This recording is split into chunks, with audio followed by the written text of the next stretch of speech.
अफगान तालिबान एक तरफ ये भी कहते हैं कि ये पाकिस्तान का अपना मामला है कि टीटीपी के साथ रिजॉल्व करे। अब जो आपका एनालिसिस है उसके दो पहलू निकलते हैं, एक चाइना का जो पहले आपने बताया और दूसरा इंडिया का विजिट अभी अमीर मुत्तकी का।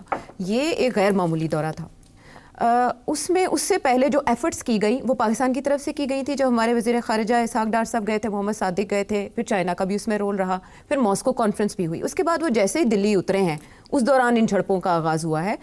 वहाँ बैठ के उन्होंने दाइश के ख़तरे का जिक्र किया, जिसमें बाद में उनके तर्जुमान ने उन्हें टोका कि इस वक्त मीडिया कवरेज कर रहा है, अब दाइश का जिक्र खुलेआम मत करें।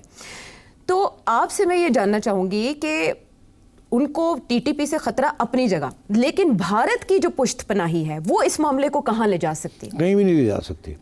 और आपने देखा दाइश की तरफ से बयान भी आ गया है कि ये TTA वाले जो हैं ये एक हिंदू मुल्क के साथ जाके हाथ मिला रहे हैं। उन्होंने दाइश ने तो अटैक कर दिया TTA। एक मुबैना ऑडियो सर्कुलेट कर रही है जिसको ज़ल्मे खलीलजाद ने भी शेयर किया है। अच्छा, अब बात है आयशा कि इंडिया को कुछ नहीं मिलना, इंडिया का कोई एक्सेस नहीं रहा अफगानिस्तान में। अच्छा, पहली बात तो ये है बिकॉज वो रास्ते बंद हो गए हैं सारे, और जो उधर से ईरान से जो रास्ता बनाने की कोशिश कर रहे थे वो भी चाबार वो भी बंद हो गया है। तो अब इंडिया काफ़ी डेस्परेट है बिकॉज इंडिया वांट्स एलाइज। सारा साउथ एशियन रीजन में कोई उसका दोस्त नहीं रहा, सिर्फ तालिबान बचे थे। अब एक तालिबान थे, ये उनके ऊपर बड़ी मेहनत कर रहे थे, और ये सिवाय पैसे देने के और कुछ नहीं कर सकते। ना हथियार दे सकते हैं, ना कोई और किसी किस्म का सपोर्ट दे सकते हैं, उकसा ज़रूर सकते हैं कि ये करो वो करो। और इंडिया को इस वक्त तक ज़रूरत है कि जब इंडिया प्लानिंग कर रहा है कि किसी तरीके से बदला ले, वो बदला लेने की पूरी तैयारी हो रही है वहाँ कि हम कैसे अगला अटैक पाकिस्तान पे करेंगे जो ज़्यादा एस्केलेशन की तरफ ना जाए मगर हमें हमारा रिवेंज हो जाए। मगर और उसमें उनको बड़ा सूट करता है कि TTA जो है वो पाकिस्तान के साथ दूसरे बॉर्डर के ऊपर झड़प कर रही है। हाँ, फिर पाकिस्तान की जो सारी सिक्योरिटी एपरेटस है वो बिखर जाता है ना, इधर भी रखना पड़ता है, इधर भी रखना पड़ता है। तो इंडिया ने तो ऑलरेडी अपनी कुछ फोर्सेस मूव कर दी हैं टुवर्ड्स आर ईस्टर्न बॉर्डर, वो इसीलिए ताकि हमारी फ़ौज जो है वो इधर आके फोकस रहे। तो अगर इधर फोकस रहेगा तो फिर उधर कहाँ? तो इसलिए इंडिया अपनी गेम खेल रहा है। तालिबान भी ये समझते हैं कि ये बड़ा अच्छा मौका है इंडिया के साथ कोई गपशप लगाने का और सिग्नल करने का कि हम मिल गए एक दूसरे के अच्छा। आपके खिलाफ, आप हमें तंग करेंगे तो हम उधर और करेंगे। अब ये जो सारा उन्होंने जो फायरिंग शायरिंग शुरू करके बॉर्डर पोस्ट के ऊपर एकदम हमला किया, ये बिल्कुल उन्होंने सोचा कि ये अच्छा टाइम है, इंडिया खुश हो जाएगा कि जब ये इन्होंने अटैक किया जब पाकिस्तान के ऊपर, तो जाहिर है हमारी फ़ौज जो है उसका अटेंशन इधर डाइवर्ट हो गया। तो मेरा ख्याल है कि इंडिया भी ये चाहता कि ऐसे ही रहे, दोनों बॉर्डर्स हॉट रहें। और तालिबान भी ये समझते हैं कि पाकिस्तान को पीछे धकेलने के लिए दोनों बॉर्डर्स हॉट रखने चाहिए, नहीं तो एक बॉर्डर ना हॉट हुआ तो फिर नुकसान हो सकता है। तो मेरा ये ख्याल है कि ये परमानेंट पॉलिसी बना ली है तालिबान ने भी और उधर इंडिया ने भी। तो किसी स्टेज पे भी इंडिया जो है वो अपनी लाइन के ऊपर और एक्शन कर सकता है ताकि आप फिर इधर थोड़ी तवज्जो दें, उधर से वो कर सकते हैं। मुझे ये लगता है कि अब मुज़ाकरात नहीं होने, अब पाकिस्तान के ऊपर और प्रेशर आएगा फ्रॉम बोथ साइड्स। इसकी तवक्को करें कि बिल्कुल लॉजिकल है और रैशनल है कि वो ये करेंगे। तो आप कह रहे हैं कि 48 आवर्स में कोई बातचीत नहीं होगी, ये जो टाइम बातचीत नहीं होगी उसकी वजह ये है कि बातचीत तो पता नहीं कब से हो रही है। रूस के अंदर मॉस्को कॉन्फ्रेंस के अंदर भी लंबी चौड़ी बातें हुई हैं पाकिस्तान के रिप्रेजेंटेटिव्स जी, और ये अमीर मुत्तकी और उसके बाद उसने पता नहीं वहाँ क्या कहा क्या नहीं कहा, सुन लिया होगा। उसके बाद उठ के वो इंडिया चला गया और वहाँ जाके दियोबंदी वहाँ जाके उनको एड्रेस किया उसने। तो मतलब है कि वो तो बिल्कुल इसका पूरा एक्सप्लॉइट करना चाह रहे हैं। ये जो ट्रेड बंद की है या अफगान महाजरीन है, ये किया ना। एक तरफ तो इन्होंने यहाँ से कोई बहुत लोगों को यहाँ से निकाला है, अब निकाला है तो जो लोग यहाँ से गए हैं वो भी पाकिस्तान के खिलाफ हो गए ना। जिस तरह रिपोर्ट किया जा रहा है वो आके यहाँ रह रहे थे, उनको निकाल के भेज दिया। तो ये भी एक हमारी भी मजबूरी थी कि अगर हम उनको ना निकालते तो वो एक fifth column sympathetic to the TTP या TTA वो यहाँ थे, तो कोई पता नहीं था ना कि वो भी उनके साथ मिल जाएंगे या किसी वक्त अंदर से कोई प्रॉब्लम हो जाए। तो हमने तो उनको कहा जाओ अपने घर जाओ, मगर उनको बात पसंद नहीं आई। वो वहाँ गए और वहाँ यकीनी तौर पे ये सारे जो वहाँ गए हैं इनमें से जो एक्टिविस्ट हैं वो या वो ज्वाइन कर लेंगे TTP को या TTA को।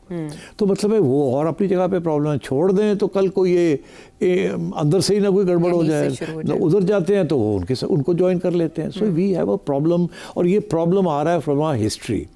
जिस तरीके से हमने अफगानिस्तान को मिस ट्रीट किया है, पहले अमेरिका के कहने के ऊपर, उसके बाद वो अमेरिका से बचाने के लिए and so on and so fourth.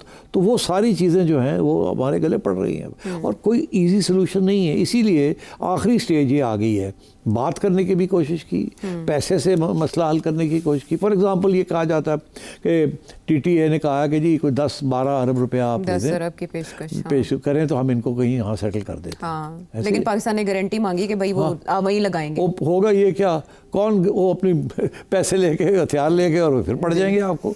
वो कोई गारंटी तो है नहीं। वो तो कहते हैं हमने पाकिस्तान का इलाका लेना है, अटक तक लेना है हमने। वो तो उनके तो एजेंडा ही कुछ और है और उनके पास बारे में पैसे की कोई शॉर्टेज नहीं है। दे आर वेरी रिच, उनको हर जगह से पैसा उनके पास है, इट्स नॉट अ प्रॉब्लम। तो ये पैसे वाली बात ही नहीं है। फिर यहाँ ये फैसला हुआ कि उनको यहाँ सेटल कर देते हैं।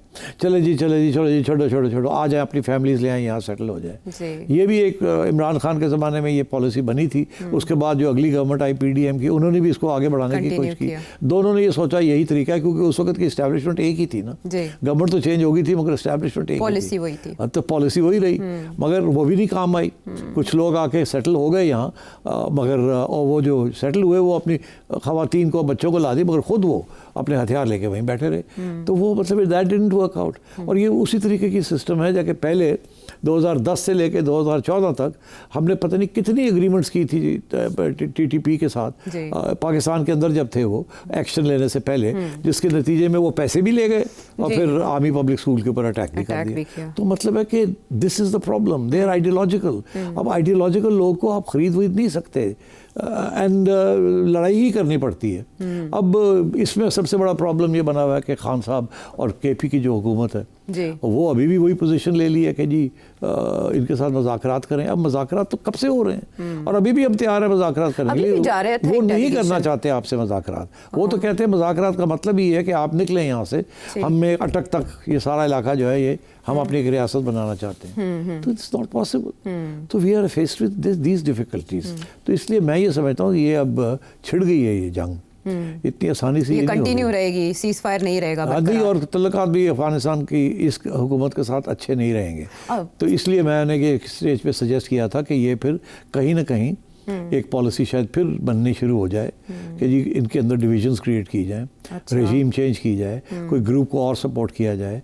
मगर जिस ग्रुप को ये IS को तो सपोर्ट नहीं कर सकते। अच्छा, ये जो उसकी बैक पे शुबा जाहिर किया जा रहा है कि पाकिस्तानी इंटेलिजेंसिया जो है यूज़ कर सकती है IS के को, जो ऑडियो आई है सामने। हाँ, वो झूठ बोल रहा है। पाकिस्तान कभी भी IS को नहीं इस्तेमाल करेगा। वजह क्योंकि अमेरिका IS के ख़िलाफ़ है। तो ये तो हो नहीं सकता कि पाकिस्तान IS को अपना एक असासा बना के TTA के ख़िलाफ़ करे। वो तो हो नहीं सकता, बिकॉज वो तो फिर अमेरिका आपके गले पड़ जाएगा। तो इसीलिए पाकिस्तान की पोजीशन ये है कि ये दाइश वगैरह जो हैं ये हमारा, क्योंकि दे नॉट अटैकिंग पाकिस्तान। उनके जो पहला राउंड ऑफ अटैक है इज ऑन काबुल, कि हम पावर ले अफगानिस्तान के अंदर। और उनके जो मेन इश्यूज हैं they with Central Asia, not so much with Pakistan. तो इसलिए मैं ये समझता हूँ कि बड़ी मुश्किल सिचुएशन हुई। तो चाइना क्यों किरदार अदा नहीं कर पाया? चाइना क्या कर सकता है? चाइना का तो सबसे बड़ा प्रॉब्लम यह है कि वो यहाँ अंडर अटैक आ रहा है और ये लोग ही अटैक कर रहे हैं। अब TTP कर रही है चाइनीज़ को, तो अब कहाँ जाएंगे? चाइना जो है वो तालिबान की कोई ख़ास बात, चाइना की बात नहीं सुनता जो लोग काबुल में बैठे हुए हैं वो। अच्छा, और ऊपर से अब आयशा उनके अंदर दरार पड़ गई है। हक्कानी ग्रुप जो है वो साहब, ये जो कंदाहार वाले साहब हैं, क्या नाम है इनका, मुल्ला हिब्बतुल्लाह जो शेख कहते हैं उनको। हाँ, तो ये जो इनके आपस के दरमियान प्रॉब्लम बन गया। आपको पता है हमने प्रोग्राम किया था जब हमने कहा था कि हक्कानी भी उठ के चला गया दुबई, तो उसको भी शक था कि मुझे मारना देंगे, साइडलाइन भी कर दिए गए ग्रुप के काफ़ी लोग। अच्छा, अब ये है कि पाकिस्तान के पास क्या चॉइस है? या तो हक्कानी ग्रुप को उकसाएं, दें उनको, यार तुसी निकालो इनको, ठीक है, इस ग्रुप को ख़त्म करें आप जो इस वक्त पावर में है। मगर फिर ये प्रॉब्लम है कि हक्कानी ग्रुप के तल्लुकात हैं TTP के साथ। वो उस ज़माने के जब TTP यहाँ था और हक्कानी नेटवर्क भी हमारे यहाँ छुपे हुए थे, और उस वक्त अभी अफगानिस्तान में ये पावर नहीं ली थी, तो हक्कानी ग्रुप के भी अपने ऑब्जेक्टिव्स हैं। अच्छा। तो we are caught in a very difficult situation.